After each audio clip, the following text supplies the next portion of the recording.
We all are quite familiar with the male biblical heroes of the Old Testament. Right from childhood, we grew up hearing the stories of the patriarchs Abraham, Isaac, and Jacob. The achievements of Moses, King David, and King Solomon are quite popular. But unfortunately, the female biblical heroes are not easily remembered. One of the reasons for this is that the lectionary, which contains the readings for the Eucharist, often does not include passages which mention these female biblical characters, or they give very little detail. So let's go ahead and learn about some of these awesome female biblical characters that you probably do not know about. First up, we have Shiprah and Puah, two courageous women who are found in the book of Exodus, chapter 1, verses 15 to 21.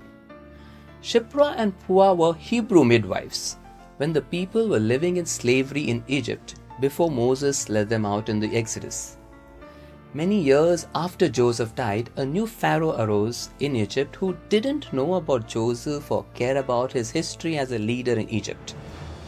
He became afraid that the people of Israel would become stronger than his people and try to take over them. Pharaoh's desire was not to completely exterminate the Israelite population, but rather to weaken them as a potential military force. And therefore, he went to the Hebrew midwives, Shiprah and Puah, and commanded them to kill all of the male children born to the women of Israel. But these God-fearing women didn't do what Pharaoh asked, and they let the boys live. When Pharaoh confronted them, God protected them and rewarded them for their actions by establishing strong households for them. The Hebrew midwives, Shiprah and Puah, showed themselves to be brave and strong in the face of grave danger from the most powerful king in the world. They chose to trust and follow God rather than fear the human king. Our next hero is Rahab, who is considered a prostitute and is mentioned in the second chapter of the book of Joshua. After the death of Moses, Joshua was leading the Israelites across the Jordan towards the promised land.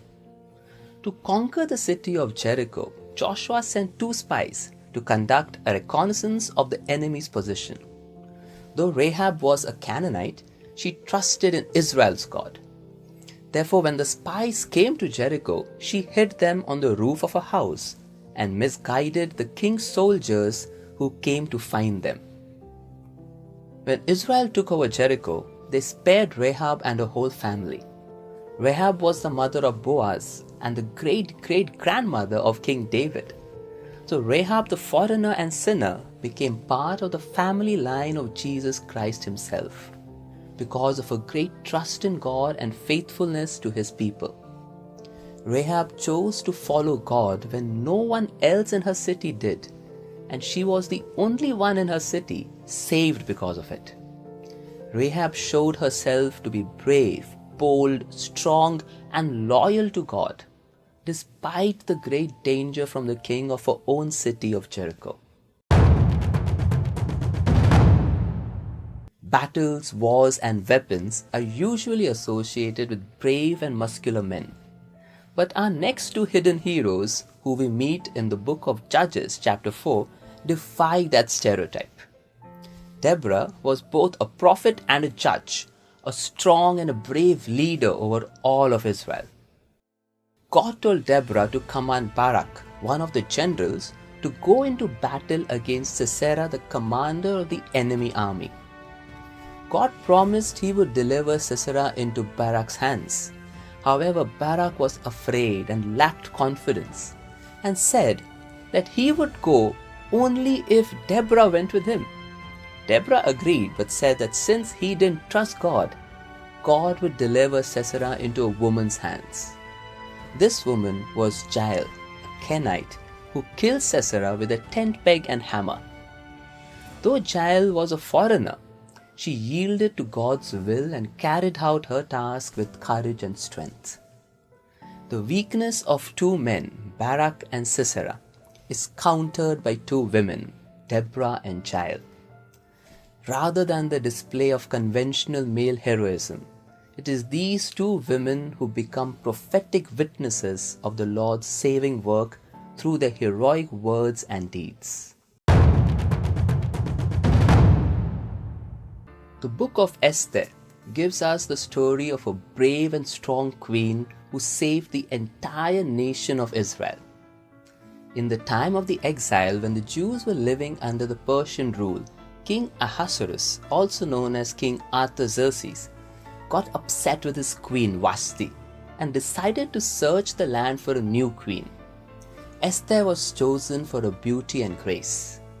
Though the king never knew she was a Jew, Esther was an orphan who was being raised by her cousin Mordecai, who worked for the king at the palace. One of the king's advisors, Haman, didn't like Mordecai and decided he would convince the king that the Jews were troublemakers and therefore to kill all the Jews in the empire. Mordecai told Esther to talk the king out of it, but Esther was afraid. However, she gathered all of her courage and told the king about Haman's plot and managed to convince him. Esther showed herself to be brave and strong in the face of great danger.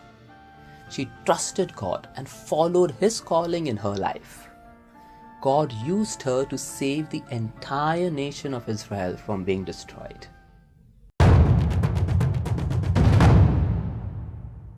Huldah is recognized as a woman prophet in the Old Testament. The narrative of Huldah is found in the second book of Kings, chapter 22, verses 14 to 20. During the reign of King Josiah from 640 BCE, religious reform was reinvigorated based on the rediscovery of the Torah. It is worth noting that King Josiah chose to consult the prophetess Huldah rather than the prophets Jeremiah or Zephaniah to validate the book of the law that was discovered in the temple. Huldah came to the aid of a king and nation using her intellectual and spiritual gifts. She helped these leaders understand the word of the Lord, and as a result, Josiah instituted a massive eradication of idols from every part of Judah's territory. Based on Huldah's teaching, all those living in Judah were saved from imminent destruction. Our next hero is Abigail, the intelligent and beautiful wife of the wealthy but ill-mannered Nabal. In the first book of Samuel, chapter 25, we see that David and his men were camping in the desert, and he sent his men to request hospitality from Nabal. Nabal not only refused, he also mocked and insulted David and his men. As David sought to take vengeance on Nabal, Abigail decides to intervene, having learned of the situation from Nabal's men. She quickly assembled an elaborate feast which was loaded upon donkeys and sent in advance. Abigail then intercepts David to persuade him against fulfilling his violent oath. She chose her words tactfully and spoke in the name of the Lord to prevent David from committing a sin. Nabal was later struck down by the Lord. Abigail thus won David's favor and eventually became his wife. Abigail is known for her quick thinking and courage. She did not hesitate to sacrifice her safety to save her people. Imagine Abigail jumping on a donkey and going out to meet an angry King David and 400 of his men. Now that's some courage.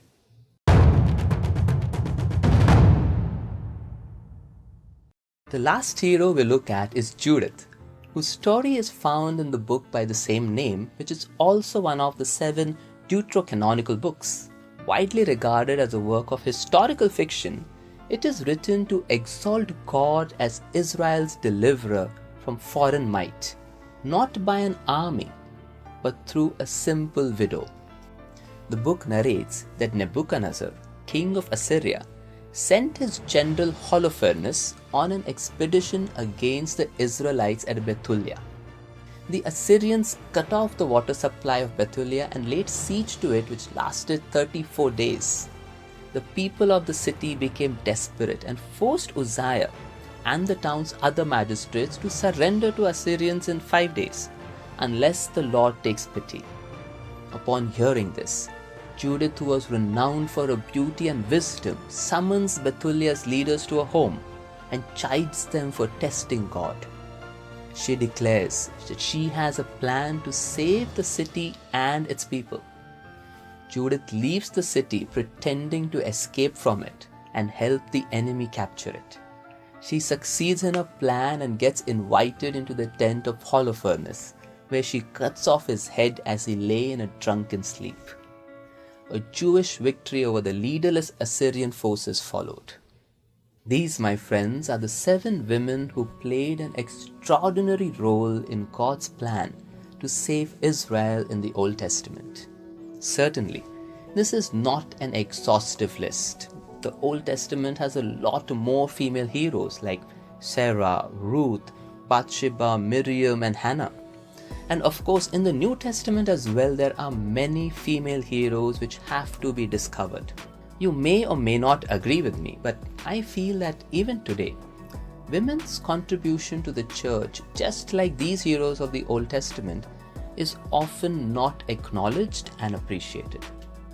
Often in our parishes, women and sisters are at the forefront of keeping the church active and alive. They take leadership in the family and different organizations and associations. Prayer groups and social service movements in the church would not survive without them. But unfortunately, the women and their contribution to the church are often overlooked. I'd like to dedicate this video to all the women who actively participate in God's plan of salvation by dedicating their lives to various associations and groups in the church. And if you are a teacher at Sunday school or a parent wanting to educate your children about the faith and the Bible, you now have a list of fantastic female heroes who will inspire our young children. I pray that God blesses us all with the courage and wisdom which these hidden female biblical characters showcased in their life. Take care and God bless.